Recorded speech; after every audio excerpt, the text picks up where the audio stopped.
बच्चों नमस्कार। सभी को नमस्ते।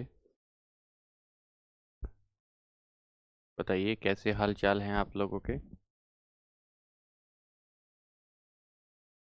Ajay Kumar good afternoon. अवधेश जय भीम। शशि कुमार जय Hind. Sher Singh Radhe Radhe. Anuj Kumar good afternoon. Monika Radhe Radhe. Khushi Pandey good afternoon. Tilu हर हर महादेव।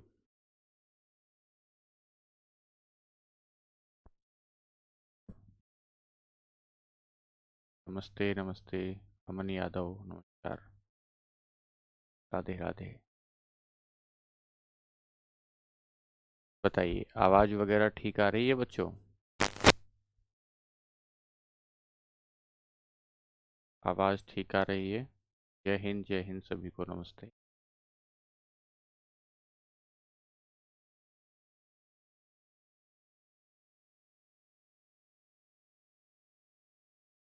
ठीक है ठीक। चलिए तो हम लोग आगे पढ़ते हैं और आगे बढ़ते हुए हम देखते हैं हम लोग पीरियोडिक टेबल के जो खास खास फैक्ट हैं उनको ध्यान दे रहे हैं। ठीक है। जो खास खास फैक्ट हैं उनको ध्यान दे रहे हैं और ये फैक्ट किस आधार पर आपको बताए जा रहे हैं, इसके बताने का आधार है पीवाईक्यू। जो पिछले पेपर में आपके सवाल आए हैं तो किस तरीके के वो सवाल आ सकते हैं उसी आधार पर हम आपको कुछ पीवाईक्यू के आधार पर उसके फैक्ट बता रहे हैं। ठीक है। तो कभी कंसेप्ट कभी फैक्ट, कभी कंसेप्ट कभी फैक्ट, इस तरीके से हमारा चलता रहता है। ठीक है। तो आगे आइए शुरू करते हैं। कल की क्लास में हम लोगों ने ग्रुप 13 जो था उसको पढ़ा था। एक बार बताऊं मैं आपको, जब आप लोग ग्रुप 13 पढ़ने गए थे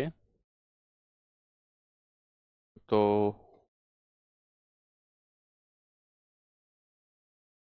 आपने बताया था ग्रुप 13 में क्या बताया था कि सर वो बैंगन, आलू, गाजर इन थैला।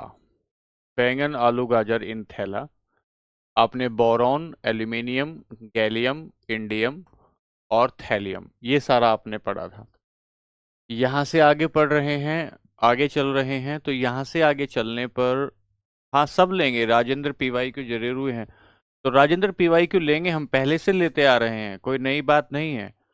सब लेंगे, उसकी चिंता ना करो। ठीक है। फिर यहाँ से आगे चलेंगे तो ग्रुप 14 देखेंगे और आज की क्लास में हम देखेंगे कहाँ तक पहुँचेंगे। ग्रुप 14 में आप आएंगे तो श्री सीता जी संग प्रभु, ये आपका ग्रुप 14 है। इसको कार्बन फैमिली भी कहते हैं, कार्बन ग्रुप भी कहते हैं, कार्बन फैमिली भी कहते हैं। तो इसमें जो कार्बन है ये तो हम अलग से पूरा टॉपिक पढ़ेंगे कार्बन के बारे में, तो क्योंकि एक टॉपिक आपकी क्लास में आएगा, लगभग एक वीक बाद एक क्लास में एक टॉपिक आएगा जिसका नाम होगा कार्बन और उसके यौगिक, carbon and its compound, carbon और उस इसके यौगिक। इस टॉपिक में हम कार्बन के बारे में डिटेल में पढ़ेंगे, तो यहां हम अपना समय इस पर नहीं लगाएंगे क्योंकि बार बार दो दो बार पढ़ने का कोई मतलब नहीं है। ठीक है। इसके बाद हम लोग आते हैं सिलिकॉन पर, तो ध्यान से देंगे और नोट्स बनाते हुए चलेंगे और लिखेंगे सिलिकॉन, लिखेंगे सिलिकॉन। पहला, आज की क्लास का जो पहला एलिमेंट मैं आपको पढ़ा रहा हूं दैट इज सिलिकॉन। ठीक है। संदीप भाई कह रहे हैं 2024 और 25 के पीवाईक्यू कराइए। अरे भाई जहां जहां से सवाल आए होंगे वो सवाल करवाएंगे।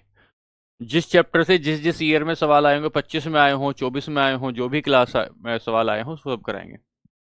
चलिए पहला सवाल लेते हैं, पढ़ना शुरू करते हैं। जब सिलिकॉन की बात करते हैं तो सिलिकॉन एक प्रकार की उपधातु है। सिलिकॉन एक प्रकार की मेटलॉइड है, मेटलॉइड है, एक प्रकार की उपधातु है। उपधातु कौन कौन सी होती हैं? उपधातु कौन कौन सी होती हैं सर? जिसमें उपधातु को ही अर्धधातु भी कहते हैं, उपधातु को ही अर्धधातु भी कहते हैं। इसीलिए सिलिकॉन एक सेमीकंडक्टर है, सेमीकंडक्टर धातु है, सेमीकंडक्टर मेटल है। अर्ध धातु या उपधातु किसे कहते हैं? जिसमें धातु और उपधातु, धातु और अधातु दोनों के गुण पाए जाते हैं। धातु का गुण होता है चालकता का, अधातु का गुण होता है अचालकता का। तो उसके बाद हम लोग कह रहे हैं कि धातु और अधातु दोनों के गुण जिसमें पाए जाते हैं उसे हम उपधातु कहते हैं। सिलिकॉन एक प्रकार की उपधातु है, दोनों के गुण पाए जाते हैं। उसमें हीट जा भी जा सकती है, वह कंडक्टर की तरह भी काम कर सकता है, गुड कंडक्टर की तरह भी काम करता है और बैड कंडक्टर की तरह भी काम करता है। इसीलिए इसे सेमीकंडक्टर या अर्धचालक कहते हैं। इसीलिए इसे सेमीकंडक्टर या अर्धचालक कहते हैं। एक बात तो ये हो गई। अर्धचालक का प्रयोग कहां होता है, कहां कहां यूज होता है? जब आप अर्धचालक की बात करते हैं, सेमीकंडक्टर की बात करते हैं, तो इसका प्रयोग आप लोग इसका केमिस्ट्री में, अरे भाई सब कराएंगे, एक बार आप पढ़िए तो सही, पढ़ेंगे तो तभी तो कहेंगे, पढ़ेंगे तभी तो। इसका प्रयोग कंप्यूटर की चिप्स में, कंप्यूटर चिप बनाने में, कंप्यूटर चिप बनाने में या इलेक्ट्रॉनिक उपकरणों में किया जाता है, या इलेक्ट्रॉनिक उपकरणों में अर्धचालक का प्रयोग किया जाता है। इलेक्ट्रॉनिक इक्विपमेंट में इसका प्रयोग करते हैं, अर्धचालक का प्रयोग। दूसरा, अगली बात होती है कि जो सिलिकॉन सिटी है, भारत में सिलिकॉन सिटी किसे कहते हैं? भारत में सिलिकॉन सिटी, कोई बताएगा बच्चा, भारत में सिलिकॉन सिटी किसे कहा जाता है? कई बार सवाल पूछा गया कि भारत में सिलिकॉन सिटी किसे कहते हैं। सिलिकॉन सिटी भारत में बेंगलुरु को कहा जाता है, बेंगलुरु को कहा जाता है silicon city. Silicon city Bengaluru को कहा जाता है। आगे लिखें अगली बात, यहां से आगे पढ़ेंगे, अभी हम लोग सिलिकॉन ही पढ़ रहे हैं। इसका एक यौगिक है जिसका नाम है सिलिकॉन कार्बाइड। इसका एक यौगिक है किसका यौगिक? सिलिकॉन का यौगिक है जिसका नाम है सिलिकॉन कार्बाइड। और सिलिकॉन कार्बाइड को कृत्रिम हीरा कहा जाता है। कल की क्लास में किसी ने पूछा था शायद, सिलिकॉन कार्बाइड को कृत्रिम हीरा या सिंथेटिक डायमंड कहा जाता है, सिंथेटिक डायमंड कहा जाता है। तो पूछा जाएगा कि कृत्रिम हीरा जो है वो किसका यौगिक है, तो आप बताएंगे कि वो सिलिकॉन का यौगिक है, सिलिकॉन का यौगिक है। अगला, इसी में लिखेंगे कि पृथ्वी पर पाई जाने वाली, या भूपर्पटी लिखें, भूपर्पटी मतलब पृथ्वी की सबसे ऊपर वाली सतह। भूपर्पटी पर पाए जाने वाले तत्वों में,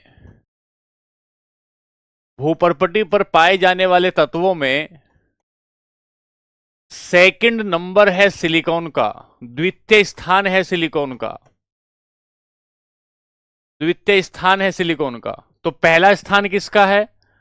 पहला स्थान, सबसे ज्यादा भूपर्पटी पर ऑक्सीजन मिलती है जिसकी मात्रा लगभग 46.6% है। ऑक्सीजन के बाद भूपर्पटी पर सिलिकॉन मिलता है जिसकी मात्रा लगभग 27% है। और सिलिकॉन के बाद भूपर्पटी पर एल्यूमिनियम मिलता है, एल्यूमिनियम मिलता है। इस एल्यूमिनियम की मात्रा लगभग 8.1% है। तो हम ये कह रहे हैं कि क्रस्ट पर सेकंड नंबर पर पाया जाने वाला जो तत्व है वो सिलिकॉन है, वो सिलिकॉन है। ठीक है, तो हम क्या कह रहे हैं? इसको सिंथेटिक डायमंड कह रहे हैं सिलिकॉन कार्बाइड को। तो अंग्रेजी में इसको कैसे लिखेंगे, इस वाले पॉइंट को? Second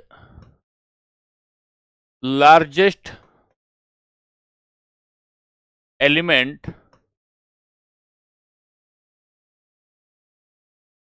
found in crust, crust में जो पाया जाता है, और कौन सा है? सिलिकॉन है। कौन सा पा रहा है? सिलिकॉन पा रहा है।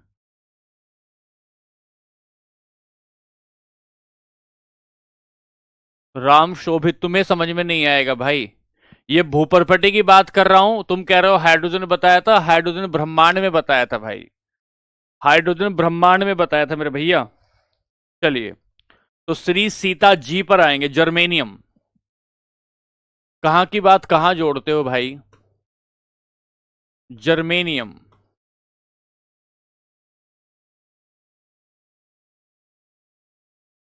इतना अविश्वास रखोगे पढ़ने के प्रति, इतना अविश्वास रखोगे तो पढ़ ही नहीं पाओगे भाई। मैंने क्या बताया था, किसने क्या बताया था? जर्मेनियम। जर्मेनियम की खास बात है, जर्मेनियम से अभी तक कोई ऐसा सवाल नहीं आया है, लेकिन जर्मेनियम की खास बात है कि ये भी एक प्रकार का सेमीकंडक्टर है। ये भी एक प्रकार का सेमीकंडक्टर है।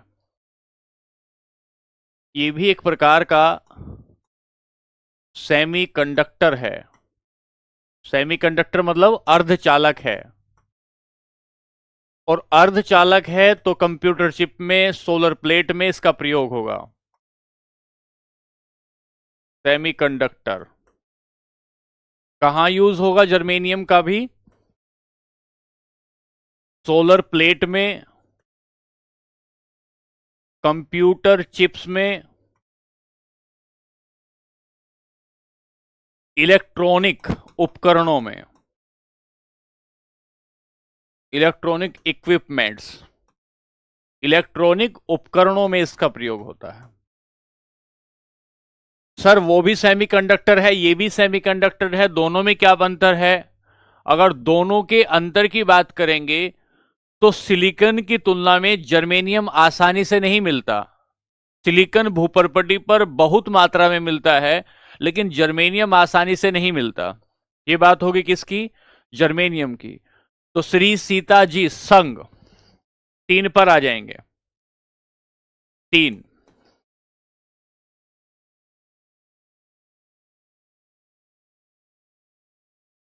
श्री सीता जी संग प्रभु वाला है ना?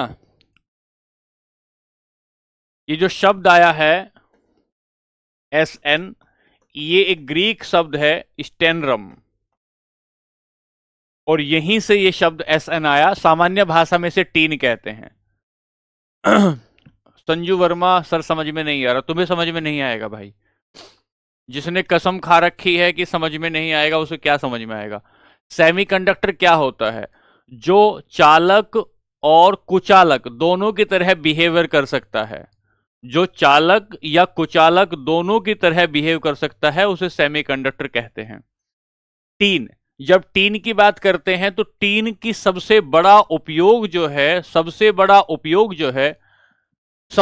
उपयोग टीन का होता है फूड पैकेजिंग में, खाद्य पैकेजिंग में,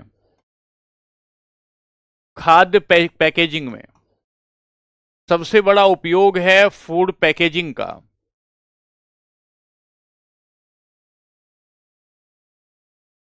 फूड पैकेजिंग में क्यों फूड पैकेजिंग में करते हैं? जैसे आप देखते हो कि आपकी पेप्सी की बोतल है, वो टीन की मिलेगी आपको। डालडा का टीन है, डालडा जिसमें तेल आता है, वो सब इसमें मिल रहा है आपको, इसमें भरकर दे रहे हैं। उसका कारण क्या है? उसका कारण ये है कि इसकी अभिक्रियाशीलता कम है, रिएक्टिविटी कम है। अगर आप इसमें तेल भर दोगे, घी भर दोगे, तो ये रिएक्शन नहीं करता, ये रिएक्शन नहीं करता। इसी वजह से इसमें फूड पैकेजिंग में इसको जो है हम लोग, फूड पैकेजिंग में इसको हम सबसे ज्यादा भरते हैं। ठीक है, तो अभिक्रियाशीलता इसकी कम है, इसकी रिएक्टिविटी कम है। अभिक्रियाशीलता इसकी कम होती है, रिएक्टिविटी कम होती है, इसीलिए टीन का जो प्रयोग किया जाता है फूड पैकेजिंग में किया जाता है। एक और भी इसके बारे में बात है। आप में से कोई बता सकता है कि इंसान ने सबसे पहली जो मिश्र धातु बनाई थी, इंसान ने सबसे पहला मिश्र धातु, ये सबसे पहला जो एलोय बनाया था, फर्स्ट एलोय जो बनाया, वो कौन सा था? फर्स्ट एलोय जो बनाया वो कौन सा था? सर वो कांसा था। कांसा, कांसा किस किस से मिलकर बनता है? कांसा टीन और तांबे से मिलकर बनता है।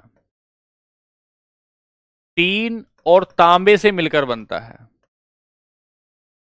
टीन और तांबे से मिलकर बनता है। टीन और तांबे से मिलकर बनता है। ठीक है, ये बात हो गई टीन के बारे में। अब चलते हैं लेड के बारे में। श्री सीता जी संग प्रभु, लेड, इसे पीबी से दर्शाते हैं। कई लोग इसे सीसा भी कहते हैं, लेकिन ये शीशे का मतलब ग्लास नहीं है, कांच नहीं है। इस शीशे का मतलब, इस शीशे का मतलब कांच या ग्लास नहीं है। ये जो पीबी शब्द आया है, ग्रीक शब्द प्लम्बम से आया है। ग्रीक शब्द है प्लम्बम, और वहां से शब्द आया है। शुरुआती क्लासेस में आपको बताया गया था कि बर्जीलियस नाम के एक व्यक्ति थे, जिन्होंने तत्वों के नामों को, जिन्होंने तत्वों के नामों को बताया, तत्वों के नामों को बताया कि सर, किसी भी तत्व का नाम उसके पहले और उसके दूसरे या बीच वाले अक्षर को मिलाकर लिखा जा सकता है, लेकिन लेकिन पहला अक्षर हमेशा बड़ा होना चाहिए और उससे आगे वाला अक्षर जो होगा वो छोटा अक्षर होना चाहिए।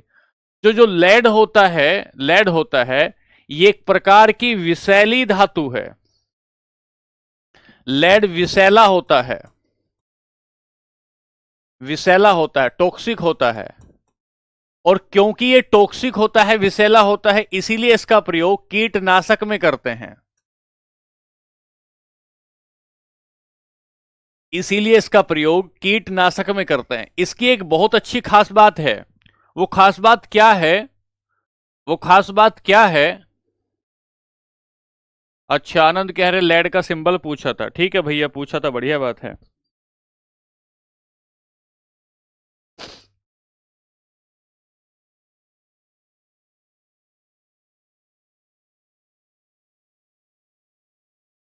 खास बात क्या है कि इसका जो यूज है वो प्रेस के विकास में इसकी भूमिका है। प्रेस के विकास में इसकी भूमिका है। कैसे भूमिका है अभी बताते हैं। जब आप इसे गूगल करोगे तो आपको ये लिखा मिलेगा जो मैं बता रहा हूं। प्रेस के विकास में इसकी भूमिका है। मेजर रोल इन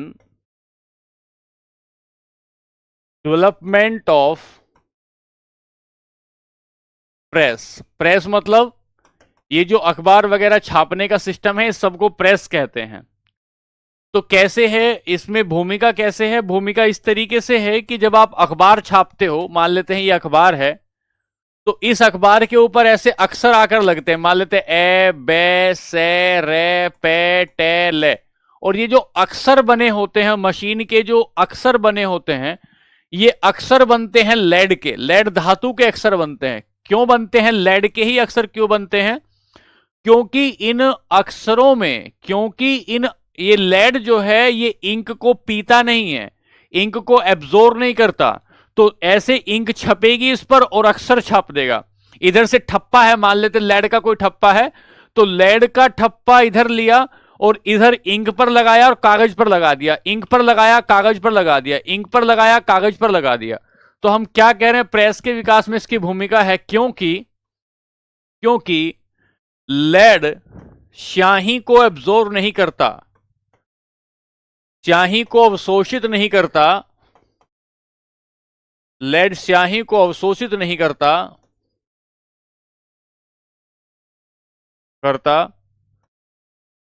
इसलिए लेड से अल्फाबेट बनाए जाते हैं। लेड से अल्फाबेट, अक्षर बनाए जाते हैं, अक्षर बनाए जाते हैं। लेड को अब्जॉर्ब नहीं करता। Do not absorb lead, do not absorb lead, that's why the alphabet made by lead, the alphabet made by lead. एक और इसके बारे में खास बात है, वो ये है कि इसका जो अयस्क है, इसका जो अयस्क है और जो है इसका अयस्क इसका गैलेना है। यह सवाल कितनी बार पूछा गया है भाई कि गैलेना किसका अयस्क है? हाँ बिल्कुल सही बात है।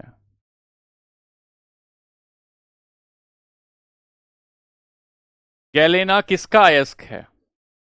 तो श्री सीता जिंग संग, संग प्रभु, ये हमने पढ़ा। यहां से आगे चलेंगे अब। ठीक है, लिख लिया, आगे चलें। आगे चले भाई। अवशोषण का मतलब एब्जॉर्ब करना।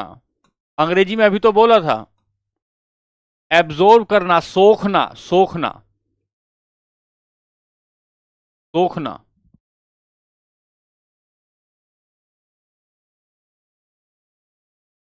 सोखना भाई। अयस्क क्या होता है? अयस्क होता है जिससे धातु निकाली जाती है।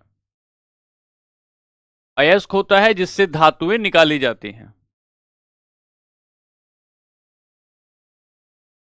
चलिए आगे चलते हैं। गैलेना क्या है? गैलेना अयस्क है लेड का। लेंगे 15वां ग्रुप, 15वां वर्ग, 15th ग्रुप की बात करेंगे। जब 15th ग्रुप को पढ़ने निकलेंगे, 15th ग्रुप को पढ़ने निकलेंगे तो क्या आएगा देखें जरा। नाना पाटेकर, ऐश्वर्या, सब बिंदास। नाना पाटेकर, ऐश्वर्या, सब बिंदास। यहां से आप नाइट्रोजन को पढ़ेंगे। पहले पहले आप नाइट्रोजन को पढ़ेंगे सबसे पहले। अगर पेपर में यह सवाल पूछा जाए कि नाइट्रोजन कौन से ग्रुप का तत्व है, नाइट्रोजन कौन से ग्रुप का तत्व है, अगर यह पूछा जाए तो क्या बताओगे? सुनील कह रहे हैं कम समझ में नहीं आ। इसमें समझने की कोई बात नहीं है, सीधा लिखना है, याद करना है। सीधा लिखना है और याद करना है। ठीक है, चलिए नाइट्रोजन की बात करते हैं। नाइट्रोजन की जब बात करेंगे, इसकी खोज जो की,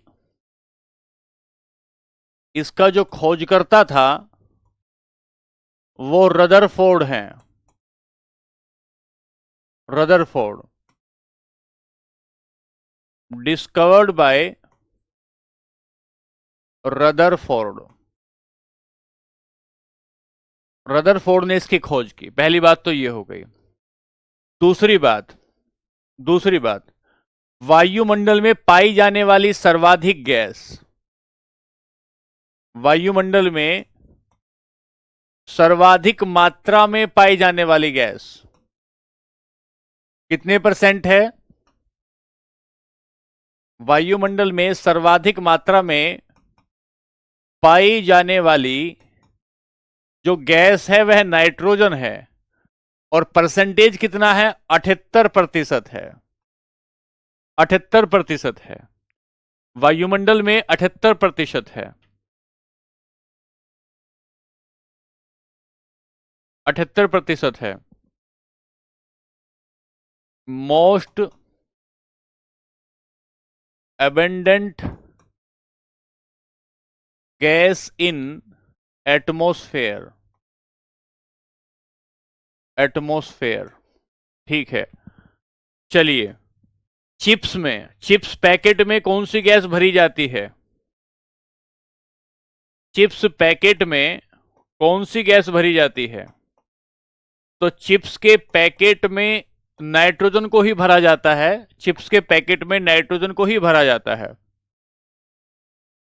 अगला, सर बल्ब में कौन सी गैस भरी जाती है?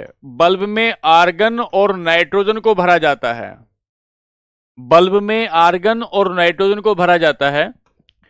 नाइट्रोजन को चिप्स में और इसमें क्यों भरते हैं, इसके पीछे का कारण क्या है? क्योंकि जो नाइट्रोजन है वो अक्रियाशील गैस है, वो कम अभिक्रियाशील गैस है। नाइट्रोजन जो है वह कम अभिक्रियाशील गैस है, लेस रिएक्टिव है, और कम अभिक्रियाशील होने के कारण इसका प्रयोग बल्ब में करते हैं, ताकि बल्ब के भीतर जो टंगस्टन की धातु है वह खराब ना हो। टंगस्टन का जो भीतर भरा होता है, टंगस्टन का जो तार होता है वह खराब ना हो, उसके साथ क्रिया ना हो, तो टंगस्टन धातु के तार खराब ना हो, इस वजह से इसमें भरते हैं नाइट्रोजन को। ठीक है सर, नाइट्रोजन को आपने देखा होगा सीमेन को स्टोर करने में भी, नाइट्रोजन गैस को भरा जाता है। ठीक है, वीरिया के स्टोर करने में, वीरिया या सीमेन के स्टोरेज में, भंडारण में नाइट्रोजन गैस का प्रयोग करते हैं। क्यों नाइट्रोजन गैस का प्रयोग करते हैं, उसके पीछे क्या कारण है? उसके पीछे कारण है कि इसका जो बॉइलिंग फ्रीजिंग पॉइंट होता है वो 196 -196 डिग्री सेंटीग्रेड होता है। यानी कि इसका जो जमने का है वह जमती है किस पर? वह जमती है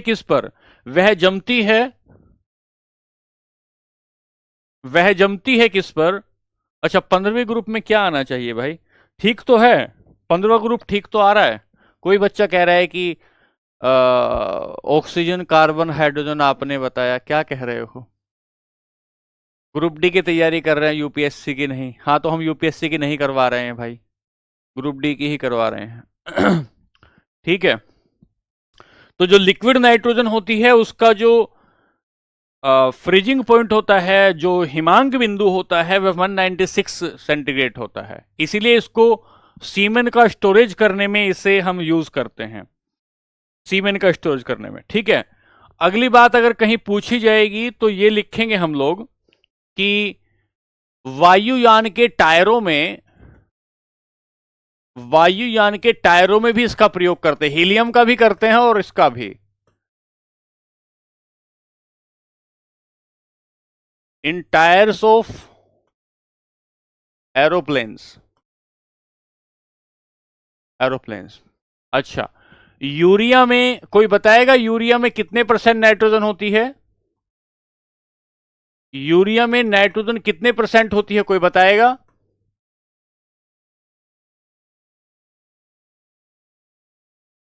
यूरिया में कितने % नाइट्रोजन होती है?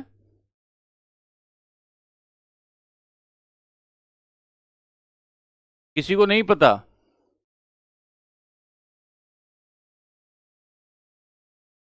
अच्छा, शशि का जवाब आया है, सोनम का जवाब आया है 46%। 46% नाइट्रोजन होती है। चलिए, ये बात होगी किसके बारे में? नाइट्रोजन के बारे में। बात क्लियर है? क्या कह रहे हैं नाइट्रोजन के बारे में? कि सर, नाइट्रोजन रदरफोर्ड ने खोज की थी, 78% वायुमंडल में पाई जाती है, चिप्स के पैकेट में इसे भरते हैं, बल्ब में इसे भरते हैं, सीमेन को इसमें स्टोरेज किया जाता है। यहां से आगे बढ़े, वायुयान के टायरों में इसे भरते हैं, यूरिया में इसे भरते हैं। ठीक है, और अगर नाइट्रोजन की बात करेंगे तो डीएनए में भी नाइट्रोजन पाई जाती है, प्रोटीन में भी नाइट्रोजन पाई जाती है। ऐसे करके आप जो है बहुत सारी बातों को समझ लेंगे। अगला लेंगे फास्फोरस। फॉस्फोरस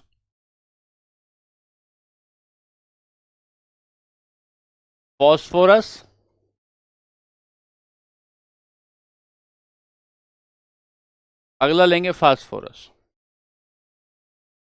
फास्फेट के रूप में। ठीक है, लिख रहे हो भाई?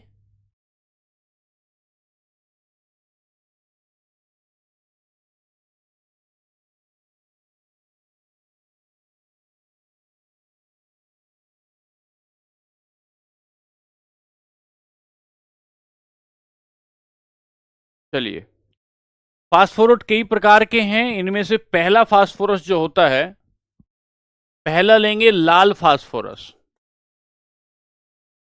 Red phosphorus. जो रेड फास्फोरस है उसका प्रयोग माचिस उद्योग में करते हैं, मैच बॉक्स इंडस्ट्री में।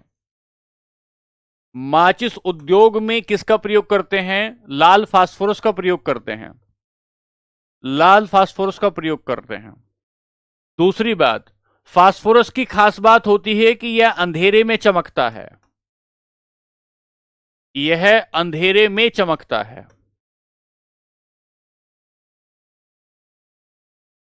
साइंस इन डार्क, यह अंधेरे में चमकता है। अगर पूछे इनमें से कौन सा तत्व ऐसा है जो अंधेरे में चमकता है, तो बता देंगे कि भाई फास्फोरस है। मैचबॉक इंडस्ट्री। फास्फोरस ही है जिसका फास्फेट का उर्वरक का उपयोग, फास्फेट का उर्वरक के रूप में प्रयोग, के रूप में प्रयोग।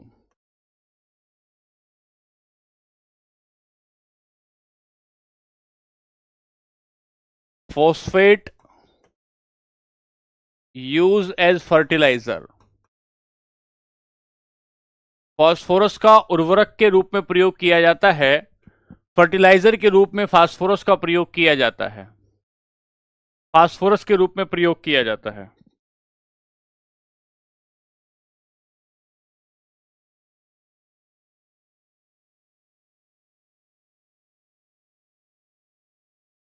इसके बाद श्वेत फास्फोरस, व्हाइट फास्फोरस जिसे कहते हैं, व्हाइट फास्फोरस।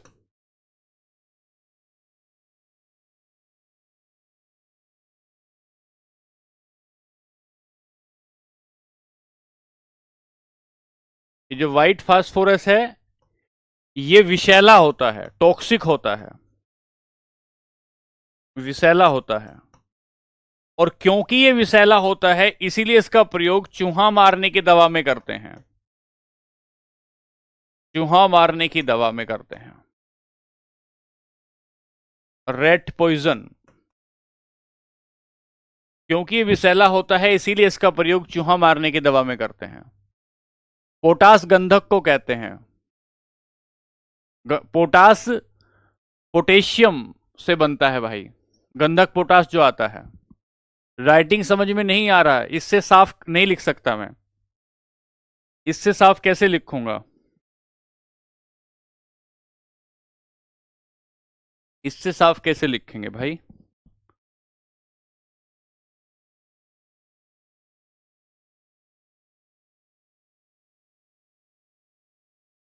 आप लोगों की आदत हो गई है कुछ कुछ बोलते रहने की।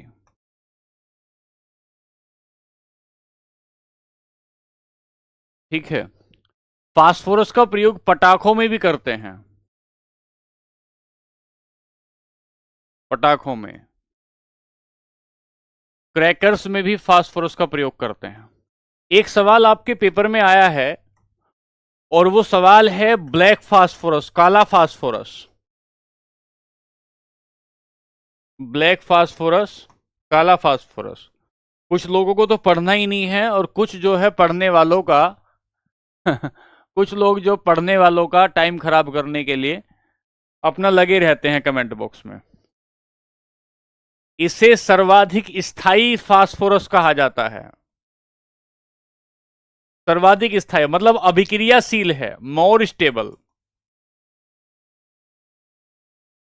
सर्वाधिक अभिक्रियाशील है, मतलब सबसे कम अभिक्रियाशील है, इसलिए ज्यादा इसको ज्यादा स्टेबल कहा जाता है। ज्यादा स्टेबल कहा जाता है। मैं यहां पढ़ाने आया हूं, ये राइटिंग साफ लिखने का कंपटीशन थोड़ी हो रहा है। यहां पर पढ़ाई का कंपटीशन हो रहा है भाई। पढ़ाई का कंपटीशन हो रहा है।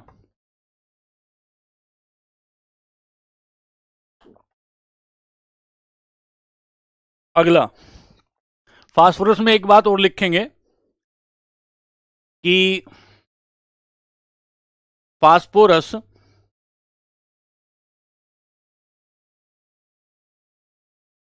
की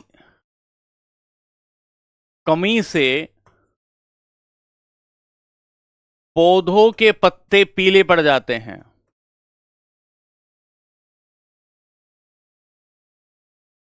पीले पड़ जाते हैं।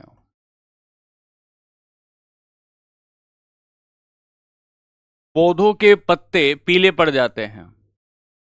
सर दूसरा टॉपिक चालू करिए। क्यों करें चालू दूसरा टॉपिक? जो हमारा मन करेगा वो बताएंगे आपको।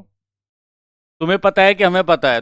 तुम पढ़ाने आए हो कि बच्चों को हम पढ़ाते हैं?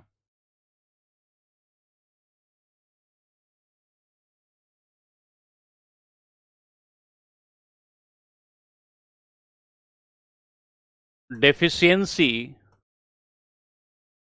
Of phosphorus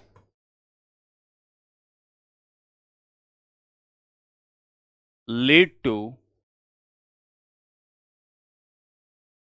yellowish colour of leaf.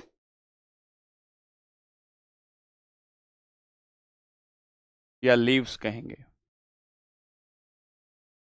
ठीक है भाई, आगे चलेंगे। फास्फोरस के बाद चलते हैं आर्सेनिक।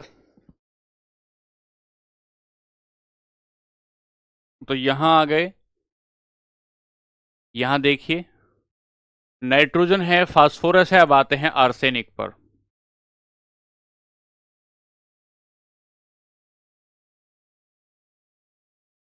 भैया चुपचाप पढ़ लो मेरे भाई।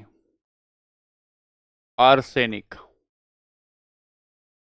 आर्सेनिक के बारे में खास बात क्या है? ये विषैला होता है।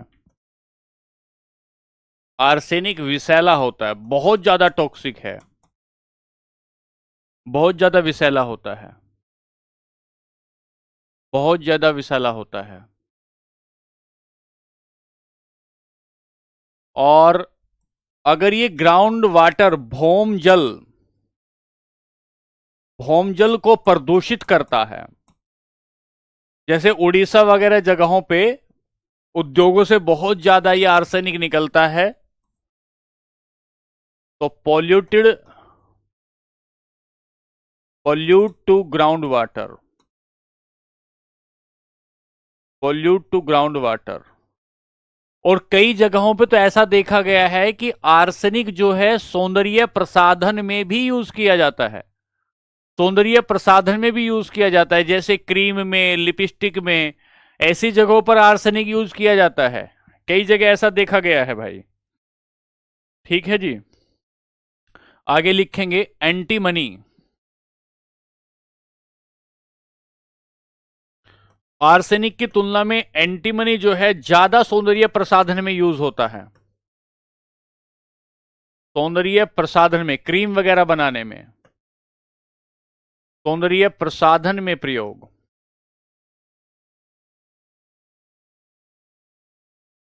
सौंदर्य प्रसाधन में प्रयोग, क्रीम और ये ब्लीच वगैरह बनाने में।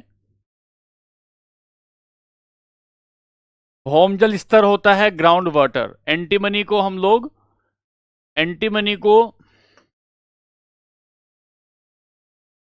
भौम जल एंटीमनी को हम लोग सौंदर्य प्रसाधन में यूज करते हैं। हाँ विनय कुमार, सही। नहीं पढ़ रहे हैं कमेंट? हम तो ऐसे एक बार देख लेते हैं बच्चे क्या कह रहे हैं। इसी को अरबी काजल भी कहते हैं। बच्चों को हम तो देख लेते हैं कि बच्चों का स्तर क्या है, बच्चे का स्तर क्या है, बस इसलिए देख लेते हैं कि पढ़ने आए हैं कि। इसी को अरेबिक काजल भी कहते हैं। काजल वो जो आंखों में लगाते हैं, इसी को अरेबिक काजल भी कहते हैं। तो नाना पाटेकर, ऐश्वर्या, ऐश्वर्या सब बिंदास। बिस्मत को पढ़ना नहीं है, बिस्मत को पढ़ना नहीं है। ठीक है, आगे चलते हैं।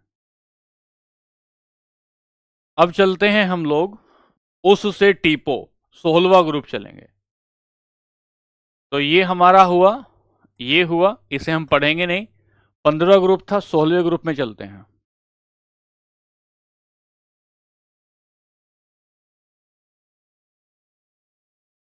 16th ग्रुप में चलते हैं।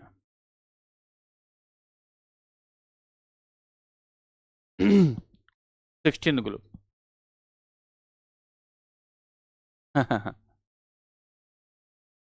अरे बच्चों पढ़ लो आराम से, क्या रखा है इस सब बातों में। आराम से पढ़ लो भाई। ठीक है, ऐसे ही कमेंट करते रह जाओगे। ठीक है, आपका जो पैसा था वो तो, आपका पैसा तो खर्च हो ही गया है, अब आप करते रहिए कमेंट।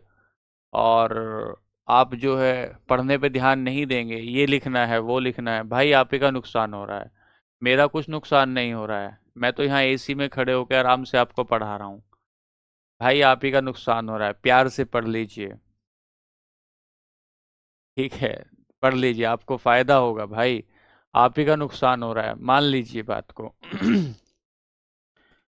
हमें तो पढ़ाना ही है। शांति से नोट्स बना के रिवीजन कर लोगे, किसी न किसी आधार पे पढ़ा ही रहे होंगे आपको। ऐसा थोड़ी है कुछ भी पढ़ा रहे हैं। उस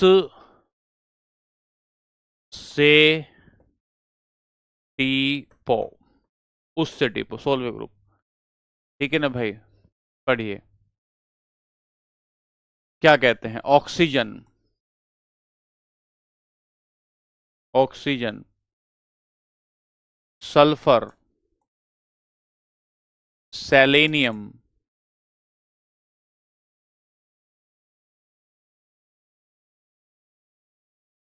टेलेरियम, पोलोनियम। पहले लिखवा चुका हूं, पोलोनियम। चलिए ऑक्सीजन को पढ़ते हैं, ऑक्सीजन को पढ़ते हैं। पढ़िए ऑक्सीजन को।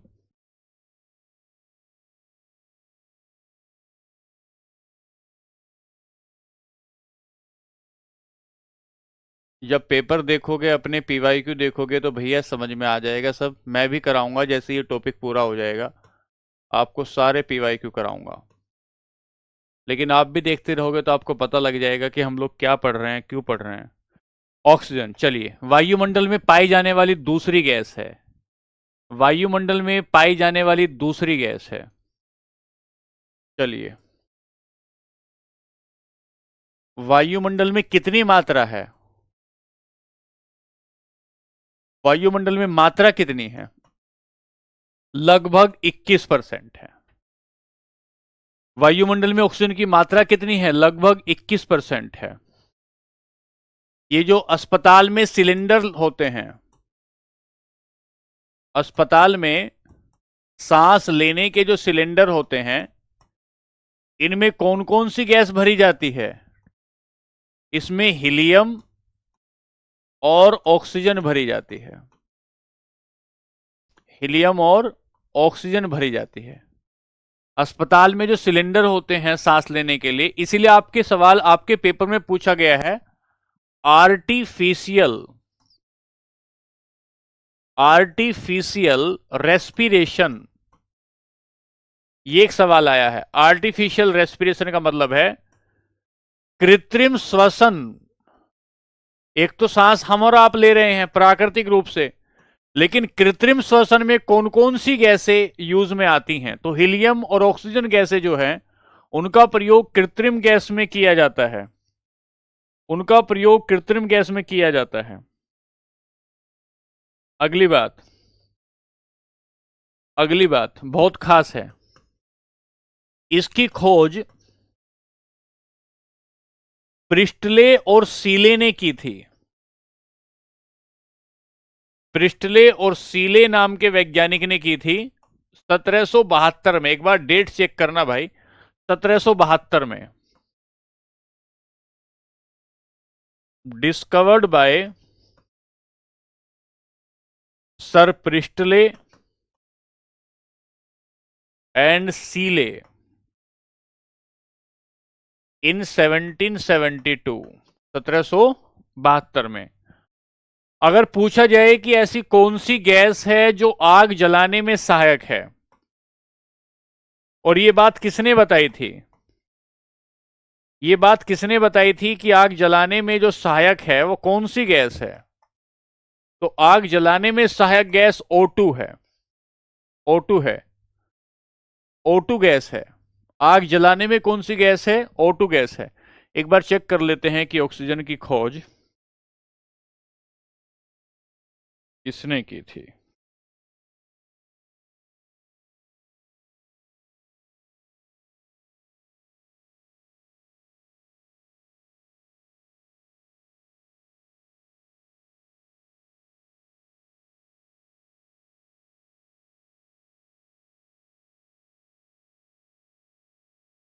1774 में 1774 में इंडिपेंडेंटली डिस्कवर्ड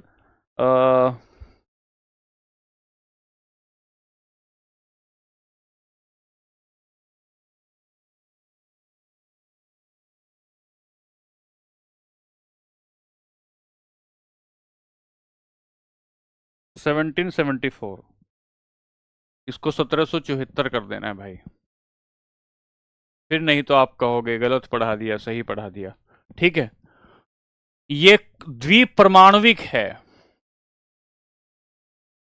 ऑक्सीजन जो है द्विपरमाणविक है। द्विपरमाणविक का मतलब क्या होता है? द्विपरमाणविक का मतलब क्या होता है? द्विपरमाणविक का मतलब होता है ऑक्सीजन के एक अणु में कितने परमाणु हैं। ऑक्सीजन के एक अणु में कितने परमाणु हैं? 2 परमाणु हैं ऑक्सीजन के। तो अस्पताल के सिलेंडर में यूज होती है। अच्छा, फोटोसिंथेसिस में, प्रकाश संश्लेषण में क्या भूमिका है? फोटोसिंथेसिस प्रकाश संश्लेषण में पौधों द्वारा छोड़ी जाती है।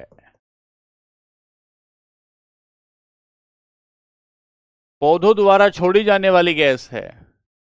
In photosynthesis process plants emit oxygen gas. In photosynthesis process plant emit oxygen gas. ठीक है, प्लांट एमिट ऑक्सीजन गैस। 1774 ये बात हो गई, ऑक्सीजन की बात होगी। सल्फर पर चलते हैं, सल्फर पर चलते हैं। अच्छा, एक बात और है, ये वो बहुत खास पॉइंट है, ये भी, ये बात से निकल गई थी बात कि मानव शरीर में, मानव शरीर में सर्वाधिक मात्रा में पाया जाने वाला तत्व, सर्वाधिक मात्रा में पाया जाने वाला तत्व in human body, most abundant element, पाया जाने वाला तत्व भी कौन सा है? ऑक्सीजन है। 3 तत्वों को लिख लो, आगे कहीं मिल जाए, अगर भविष्य में अगर कहीं मिल जाए, तो मानव शरीर में सबसे ज्यादा तो मिलता है ऑक्सीजन, उसके बाद मिलता है कार्बन, और उसके बाद मिलता है हाइड्रोजन। ह्यूमन बॉडी की बात कर रहा हूं, ये लगभग है 65%, ये लगभग है 18%, ये लगभग है 10%। और वहां पीछे मैंने भूपर्पटी पर बताया था, वहां क्रस्ट में बता रहा हूं, यहां मानव शरीर में बता रहा हूं, यहां मानव शरीर में बताया हूं।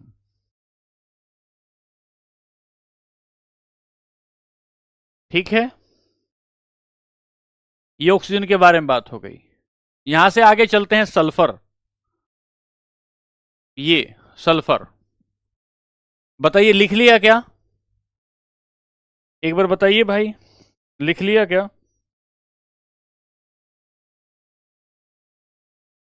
आगे चलें।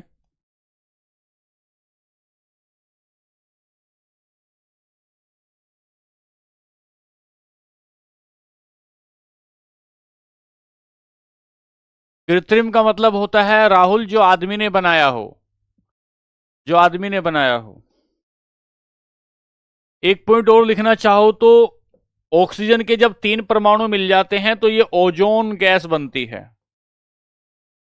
ये आगे आप सब पढ़ोगे, ओजोन गैस बनती है। चलिए सल्फर पर आते हैं, अगला लेते हैं सल्फर। सल्फर, ये जो सल्फर है इसे ही आम भाषा में गंधक भी कहते हैं, इसे ही आम भाषा में गंधक भी कहा जाता है। ठीक है, सवाल पूछा गया आपके पेपर में कि अंडे, प्याज और लहसुन में, लहसुन में जो गंध होती है वो किसकी गंध होती है? अंडे, प्याज और लहसुन में जो गंध होती है वो किसकी होती है? वो लहसुन में गंध जो किसकी होती है? सल्फर की होती है, सल्फर की होती है।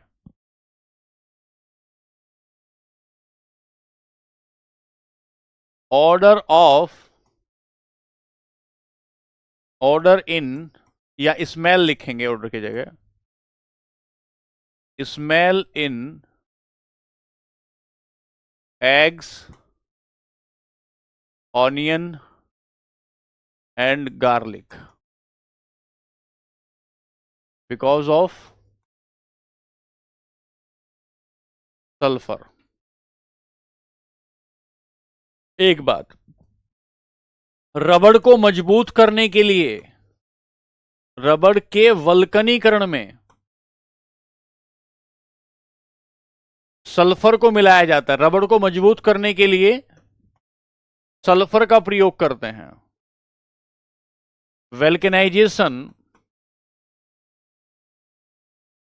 वेल्केनाइजेशन ऑफ रबड़ में सल्फर का प्रयोग करते हैं। सल्फर का प्रयोग करते हैं। अगली बात, वेल्केनाइजेशन ऑफ रबड़ में सल्फर का प्रयोग करते हैं। अगली बात कि स्किन डिजीज की क्रीम बनाने में, स्किन डिजीज की क्रीम बनाने में, त्वचा रोगों की दवा बनाने में, त्वचा रोगों की क्रीम बनाने में भी सल्फर का प्रयोग करते हैं। दाद खाज खुजली, उसमें सल्फर का, स्किन डिजीज में भी सल्फर का प्रयोग करते हैं। स्किन डिजीज में भी सल्फर का प्रयोग करते हैं। चलिए जी, यहां से आगे चलेंगे तो ऑक्सीजन एक एक ओजोन गैस जब आप पढ़ रहे थे ना, या आप एक बात पढ़ते हो अम्लीय वर्षा, अम्लीय वर्षा जब पढ़ते हो तो अम्लीय वर्षा का सल्फर डाइऑक्साइड जब सल्फर ऑक्सीजन के साथ अभिक्रिया कर लेता है तो सल्फर डाइऑक्साइड बनाता है। सल्फर डाइऑक्साइड बनाता है, और जो सल्फर डाइऑक्साइड होता है ये एसिडिक रेन, अम्लीय वर्षा का कारक होता है। एसिडिक रेन का कॉज होता है, कॉज ऑफ एसिडिक रेन, अम्लीय वर्षा का कारक होता है, अम्लीय वर्षा का कारक होता है। पिंटू कह रहे मेरे इस कमेंट का उत्तर क्यों नहीं देते हैं।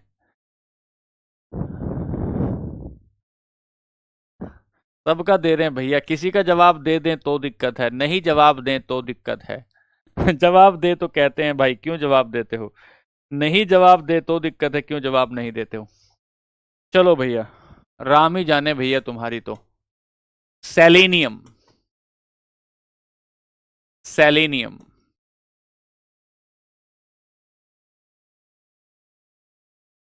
क्या कहें क्या ना कहें बच्चों।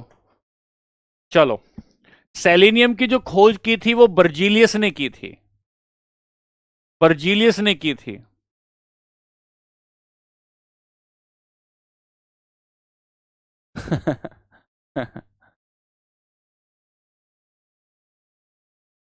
खोजकर्ता,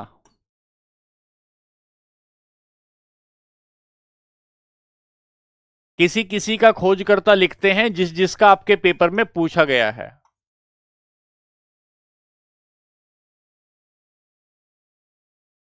डिस्कवर्ड बाय बर्जीलियस, ठीक है जी। और कांच उद्योग में इसका प्रयोग करते हैं, ग्लास इंडस्ट्री में प्रयोग, कांच उद्योग में प्रयोग करते हैं, यूज इन ग्लास इंडस्ट्री, कांच बनाने में। गैलेना, सेलेना, सेलेना शब्द से बना है, सेलेने का मतलब होता है चांद जैसा। सेलिनियम जो बना है सेलिनियम जो बना है,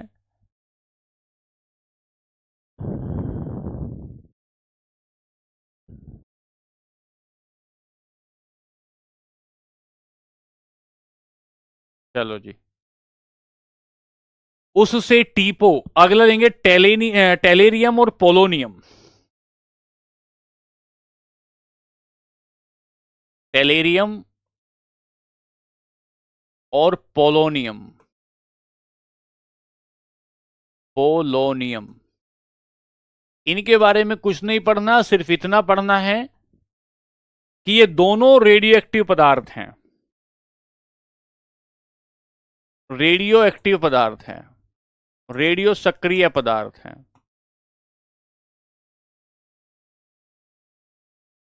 रेडियो एक्टिव सब्सटेंस,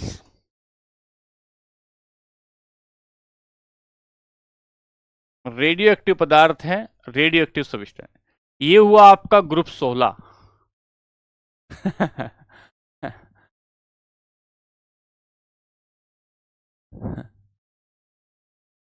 ठीक है, चलो जी, कल की क्लास में हम लोग ग्रुप 17 और ग्रुप 18 पढ़ेंगे और इस चैप्टर को खत्म कर देंगे। चलो देखे तो एक बार क्या पढ़ा आज हमने क्या क्या कमाई की है। हमने ग्रुप 14 को शुरू किया था, जिसमें कार्बन को हम पूरा चैप्टर के रूप में पढ़ेंगे, इसलिए नहीं पढ़ा। सिलिकॉन एक प्रकार का सेमीकंडक्टर होता है, कंप्यूटर चिप्स में यूज करते हैं। यहां से आगे पढ़ा तो सिलिकॉन को पढ़ने के बाद हम लोग जर्मेनियम, टीन, टीन के बाद सीसा, सीसे के बाद हम लोग 15वां group nitrogen, phosphorus, arsenic, antimony और बिस्मथ को पढ़ा। और बिस्मथ को पढ़ लेने के बाद हमने ये सारी चीजें देखी और फिर हम लोग 16वें ग्रुप में आए, ऑक्सीजन, सल्फर, सेलेनियम, टेलेनियम, पोलोनियम। और कल की क्लास में हम लोग देखेंगे ग्रुप 17 और ग्रुप 18। ग्रुप 18 बहुत खास है परीक्षा के लिहाज से। ऐसा कोई ईयर नहीं है, जब आप अपने पीवाईक्यू देखेंगे, ऐसा कोई भी ईयर नहीं कि जिस ईयर में सवाल ना पूछे गए हों। तो ग्रुप 18 में आप बने रहें, उसको ध्यान से पढ़ें। तो फिर हम लोग इसके बाद एक टॉपिक शुरू करेंगे, जिस टॉपिक का नाम होगा आपका, जिस टॉपिक का नाम होगा जो है, क्या बोलते हैं उसे, धातु और अधातु। धातु और अधातु, ठीक है।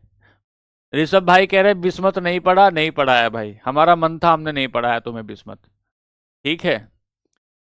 हाँ, इस शनिवार आपको पूरा पीवाईक्यू, मतलब इस शुक्रवार आपको पीवाईक्यू करा के जो सवाल बचेंगे वो वर्कशीट के रूप में दे देंगे।